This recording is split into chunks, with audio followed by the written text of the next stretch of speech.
नमस्कार छात्रों, स्वागत है आप सभी का लाइफ साइंस क्लासेस में। छात्रों, आज के वीडियो में हम देखेंगे अंडाशय की संरचना।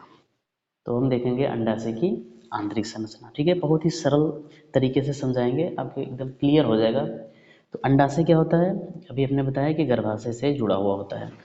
जब अंडाशय की हम वीएस काटते हैं तो हमें क्या दिखाई पड़ता है? ठीक है, अंडाशय के वीएस में क्या दिखाई पड़ता है कि अंडाशय के चारों तरफ 3 परतें पाई जाती हैं। कौन कौन सी परतें होती हैं? पेरिटोनियम, सबसे बाहर की परत कौन सी होती है? पेरिटोनियम, जो अंडाशय को ढकती है और फिर यहाँ पे ओवेरियन लिगामेंट का फॉर्मेशन करती है, जो कि यूट्रस से जुड़ा हुआ होता है। ठीक है, और इस पेरिटोनियम के अंदर जो दूसरी परत होती है उस परत को कहते हैं जर्मिनल एपिथेलियम। दूसरी परत होती है जर्मिनल एपिथेलियम, जर्मिनल एपिथेलियम। ठीक है, यानी कि ये बाहरी परत तो हो गई पेरिटोनियम, और इसके भीतर एक दूसरी परत होती है जिसे जर्मिनल एपिथेलियम कहते हैं। और यह जर्मिनल एपिथेलियम घनाकार कोशिकाओं की बनी होती है, जिसे जनन उपकला कोशिकाएं कहते हैं। और इन्हीं कोशिकाओं में वृद्धि और विभाजन के द्वारा ओवम का फॉर्मेशन होता है, यानी यहाँ पर जो कोशिकाएं होती हैं वो घनाकार कोशिकाएं होती हैं। तो ये हो गई जनन उपकला। जनन उपकला में घनाकार कोशिकाएं होती हैं जो एक कंटिन्यूअस लेयर का फॉर्मेशन करती हैं, और इसी लेयर को कहते हैं जनन उपकला। इसी उपकला की कोशिकाएं वृद्धि और विभाजन के द्वारा ओसाइट्स बनाती हैं, और ओसाइट्स अंततः ओवम का फॉर्मेशन करता है। ठीक है, अब जर्मिनल एपिथेलियम के नीचे जो तीसरी परत होती है उसे कहते हैं ट्यूनिका एल्बुजिनिया। निचली परत होती है ट्यूनिका एल्बुजिनिया। ट्यूनिका एल्बुजिनिया कहाँ होती है? इस उपकला के नीचे, जो कि एक संयोजी ऊतक की बनी होती है, एक हल्की सी परत होती है सफ़ेद रंग की, यह ट्यूनिका एल्बुजिनिया कहलाती है। ठीक है, अब अंडाशय की ये तीनों परतें हो गई जो चारों तरफ से इसको घेरे रखती हैं। अंडाशय के इन तीनों परतों के अंदर जो ऊतक होता है उस ऊतक को स्ट्रोमा कहते हैं, और यह स्ट्रोमा 2 भागों में विभाजित होता है।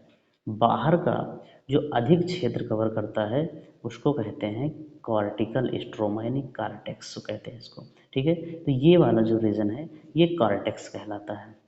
और भीतर का स्ट्रोमा जो बहुत कम क्षेत्र घेरता है इसे मेड्यूला कहते हैं, यानी कि ये कॉर्टेक्स और मेड्यूला में डिवाइड होता है। तो अब हम एक देखते हैं कि अंडाशय में कितने भाग होते हैं। तो कितने होते हैं? बाहर की तरफ पेरिटोनियम, उसके भीतर जर्मिनल एपिथेलियम, उसके भीतर ट्यूनिका एल्बुजिनिया, उसके भीतर कार्टेक्स, और सबसे अंदर मेड्यूला। मेड्यूला ही एक ऐसा क्षेत्र है, ये येलो इलास्टिक फाइबर का बना होता है, और इसी में रक्त की नलिकाएं और तंत्रिका कोशिकाएं बाहर से सप्लाई होती हैं। किस भाग में होती हैं? मेड्यूलरी रीजन में होती हैं। ठीक है, जो दूसरा भाग है कार्टेक्स। कार्टेक्स मेड्यूला से अधिक होता है, और इस कार्टेक्स रीजन में पाई जाती हैं ओवेरियन फॉलिकल। क्या होती हैं? ओवेरियन फॉलिकल होती हैं। ठीक है, अब ये ओवेरियन फॉलिकल क्या है? देखिए, ये जर्मिनल एपिथेलियम है। किशोरावस्था की शुरुआत में इसी जर्मिनल एपिथेलियम में विभाजन होता है, और ये विभाजन करके oogonia बना लेती हैं। क्या बनाती हैं? oogonia। ठीक है, और oogonia वृद्धि करके oocyte बना लेती है। oogonia से क्या बनता है? oocyte। oogonia तो भ्रूणीय अवस्था में ही बन जाती है, oocyte भी भ्रूणीय अवस्था में बन जाती है, लेकिन इसमें डिवीजन नहीं होता है। और जब इसी oocyte के चारों तरफ कोशिकाओं के समूह बन जाते हैं तब इसी को हम फॉलिकल कहते हैं। ठीक है, तो oocyte क्या है? oocyte एक प्रकार की कोशिका है, डिप्लाइड कोशिका है। जैसे मान लो ये एक डिप्लाइड सेल्स है, तो ये हो गया oocyte। अब oocyte के चारों तरफ कोशिकाओं की जब परतें बन जाती हैं तो इसी को कहते हैं ओवेरियन फॉलिकल्स। तो अंडाशय के अंदर कई प्रकार की ओवेरियन फॉलिकल्स पाई जाती हैं। ठीक है, जैसा कि हम यहाँ लिख दे रहे हैं। एक होती है प्राइमोर्डियल फॉलिकल्स। ठीक है, प्राइमोर्डियल फॉलिकल कब कहेंगे? जब ओसाइट के चारों तरफ सिर्फ एक लेयर होगी तो उसको कहेंगे प्राइमोर्डियल फॉलिकल। दूसरा है प्राइमरी फॉलिकल।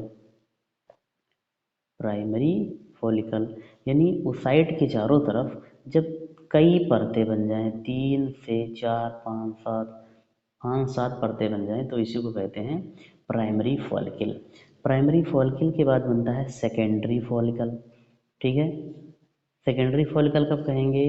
सेकेंडरी फॉलिकल भी तभी कहेंगे कि ओसाइट के चारों तरफ, ओसाइट है और ओसाइट के चारों तरफ कोशिकाओं की कई परतें बन जाएं। देखिए इन परतों को कहते हैं, इन कोशिकाओं को कहते हैं ग्रेन्युलोसा सेल।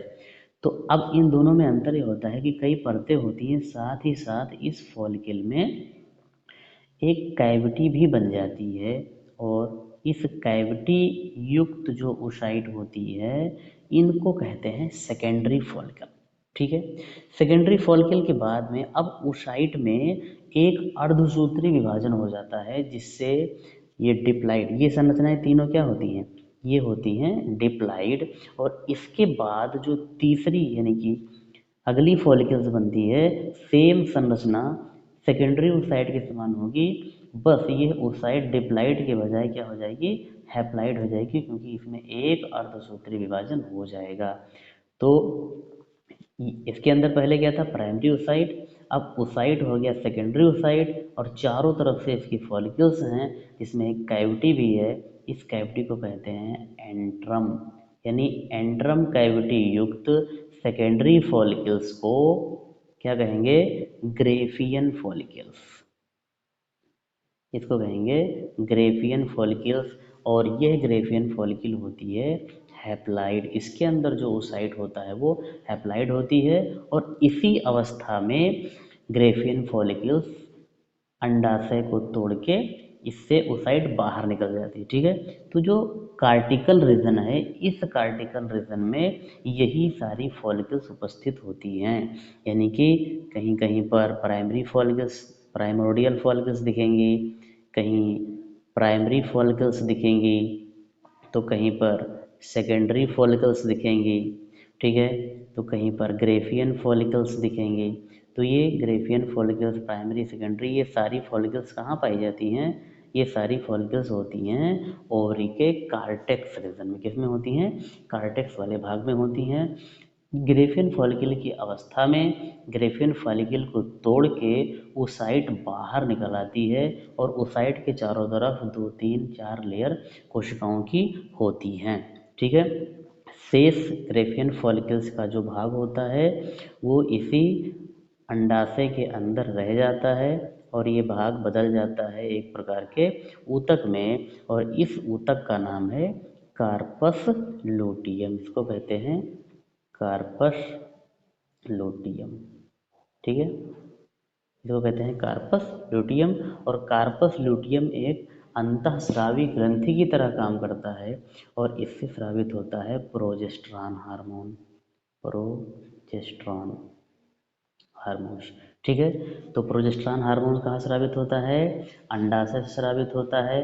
अंडाशय के किस भाग से? कार्पस लूटियम से। और धीरे धीरे करके यही कार्पस लूटियम डिजनरेट होती जाती है और अंत में समाप्त हो जाती है। जब फॉलिकल्स का फॉर्मेशन शुरू हो जाता है तो ये जो फॉलिकुलर सेल्स हैं इन कोशिकाओं को क्या कहते हैं? ग्रेन्युलोसा सेल या फॉलिकुलर सेल। इन ग्रेन्युलोसा या फॉलिकुलर सेल से स्रावित होता है एस्ट्रोजन हार्मोन। ठीक है, एस्ट्रोजन हार्मोन्स।